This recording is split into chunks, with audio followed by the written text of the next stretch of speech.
Mega Man 6 was the final Mega Man game released on its platform origin, the NES. Naturally, you'd be expecting some big bang of a title to go out on, and I'm happy to say this game doesn't disappoint. It doesn't get much wrong, and it gets a lot right. What exactly it gets right is what I'd like to discuss today. But before we begin, I've got two things to say. Firstly, look at this graph showing how many of my viewers are subscribed.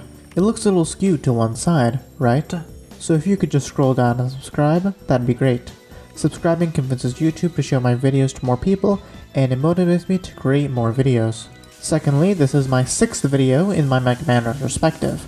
I'll be going into this video assuming that you've seen my previous Mega Man videos, so if you haven't, please go watch those first. To get to the game, our story starts about a year after the events of Mega Man 5. A group dedicated to stopping Dr. Wily, known as the World Robot Alliance, holds the first annual robot tournament. A sponsor of the tournament, Mr. X, takes control of the 8 Robot Masters and will conquer the world with them. Mega Man then goes off to stop the 8 Robot Masters and Mr. X. Graphically, you know what I'm gonna say at this point. Mega Man 6 is easily the best looking Mega Man game so far. There's no contest.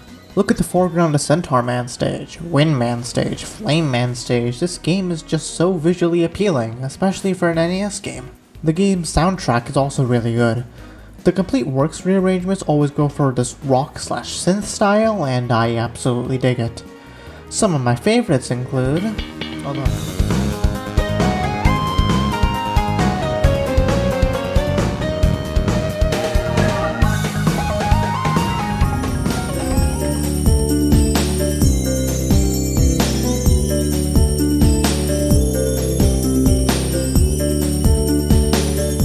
Although, funnily enough, my favorite song is actually the Password theme.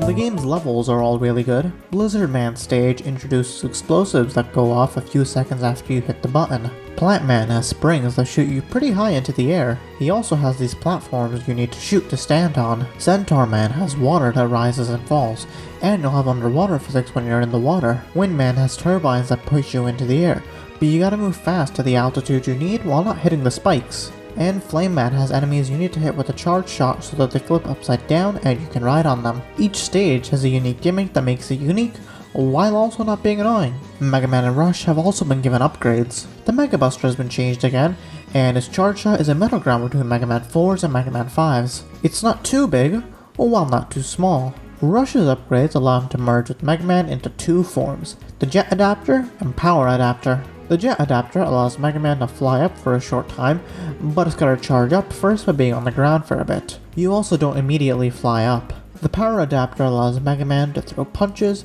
and by charging up you can one-shot most enemies.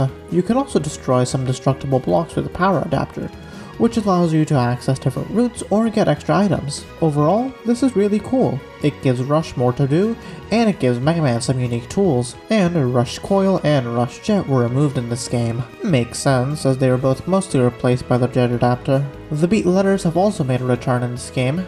However, you don't just find letters out in the open like you did in Mega Man 5. Now, 4 of the stages have a second boss door, locked away behind abilities that only the Rush Adapters have. If you reach the second boss door and defeat the boss, you get one of the Beat Letters.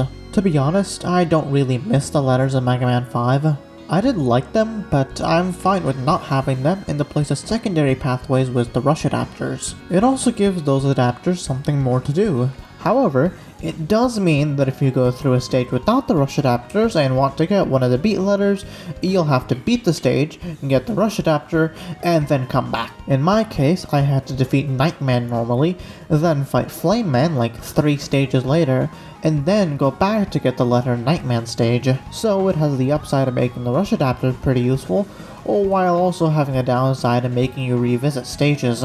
Or you could just not get the Beat Letters, which is always an option. Hell, Beat was nerfed in this game, so he doesn't even attack bosses anymore. Speaking of things I didn't use in this playthrough, The Energy Balancer. Basically, if you find a weapon pickup without selecting a weapon, that energy will automatically go to the weapon you have the least ammo for. I couldn't get it because I didn't have the power adapter when I went to Tomahawk Man stage, and I completely forgot about it afterward. With all that on the stages done, how about the bosses? Well, I'd say they're pretty good. Again, I fought these guys Buster only, but of course, there's always at least one guy that's a pain to fight that way. Last time it was Wave Man, and this time it's Flame Man. And it's for the exact same reason. His shots block yours unless you use his weakness.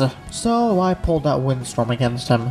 Other than him though, I like all these bosses. Centaur Man teleports around the arena, and when he appears, he'll stop for 2 seconds, then freeze time. He'll shoot a bullet, and then the bullet splits into like 9, and when you get hit, you can move again. So the trick is to figure out where he can teleport to and then fire at him before he stops time. Don't worry, your shot will still travel across the arena when time is stopped.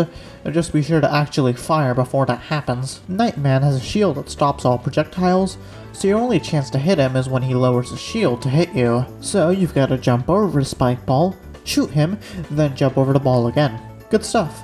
And with the bosses done, how are the weapons? Honestly, I never really use them. I think we're getting to a point where the weapons can be useful, but some of them are just far too situational.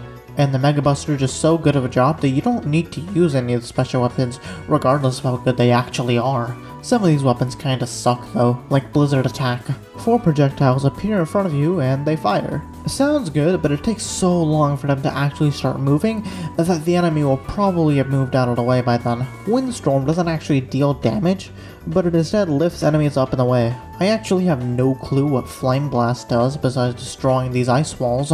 Yamato Spear is just the Mega Buster, but it can't be charged and it can bypass Nightman's shield. The only one that was actually useful to me was Silver Tomahawk, which travels in an upward arc, allowing you to hit things that you normally wouldn't be able to hit.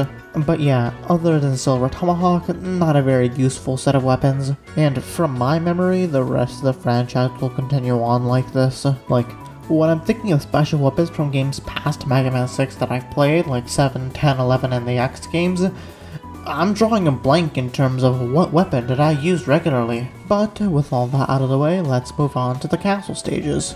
The first Mr. X stage starts you out outside, and the background looks so good. The buildings, the lights, even the moon is also detailed and appealing. The music here is also really good.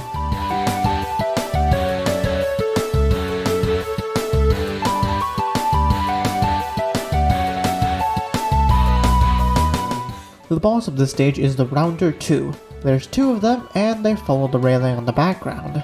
Eventually they just start deflecting shots from the Mega Buster, so I had to pull out some special weapons.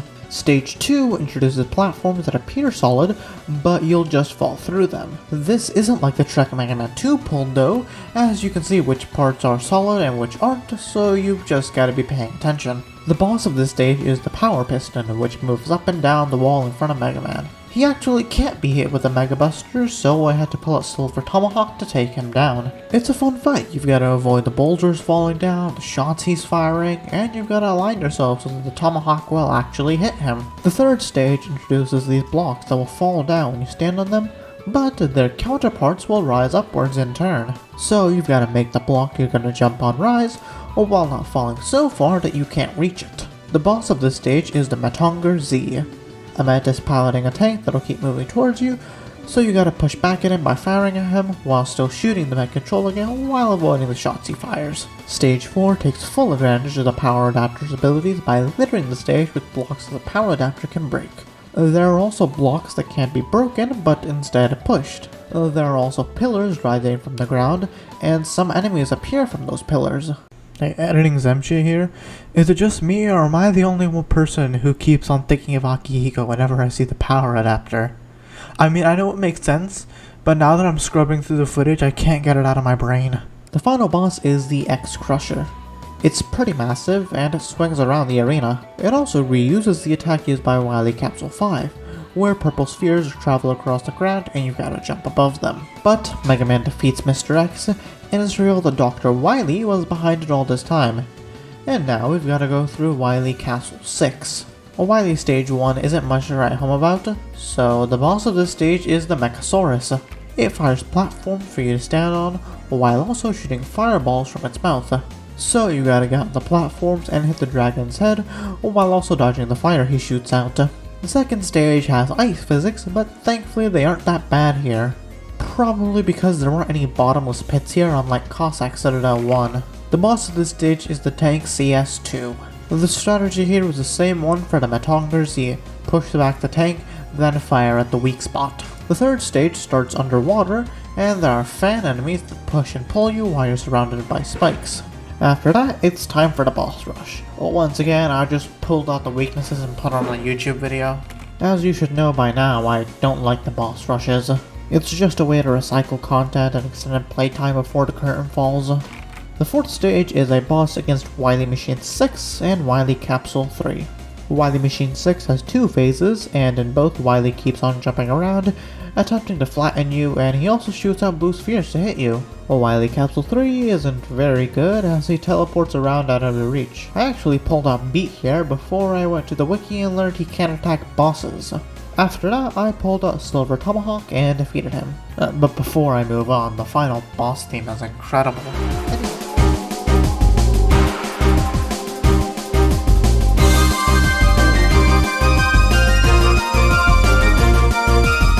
Anyway, after you defeat Wily, he is captured and sent to jail. So, with all that said, yeah, I'd say Mega Man 6 is a pretty good game. It's easily one of my favorite Mega Man games, and to be honest, it ties with Mega Man 5 for me in almost every way. I think the only thing 5 has over this game is that Proto Man is in it, and that's it. So, I can easily reaffirm what I said in the intro of this video. Mega Man on the NES went out with the bang. And I've gotta say, this game is interesting when you aren't thinking about the game and only thinking about what it was released on and when. I know I've talked about this a few times before, but it's still interesting to think that Mega Man 6 released on the Famicom in 1993, even though the Super Famicom was nearly 3 years old by then. And of course, that means many people didn't play this game, as I said in my Mega Man 4 and 5 videos. That means many people didn't play the game and didn't talk about them. Imagine how confused people must have been when they played a Mega Man 3 in 1990, never saw Mega Man again until 1995 with Mega Man 7.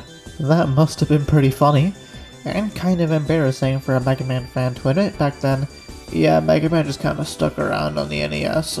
But regardless of the platform this game is on, it's still a great game, and one I'd replay anytime.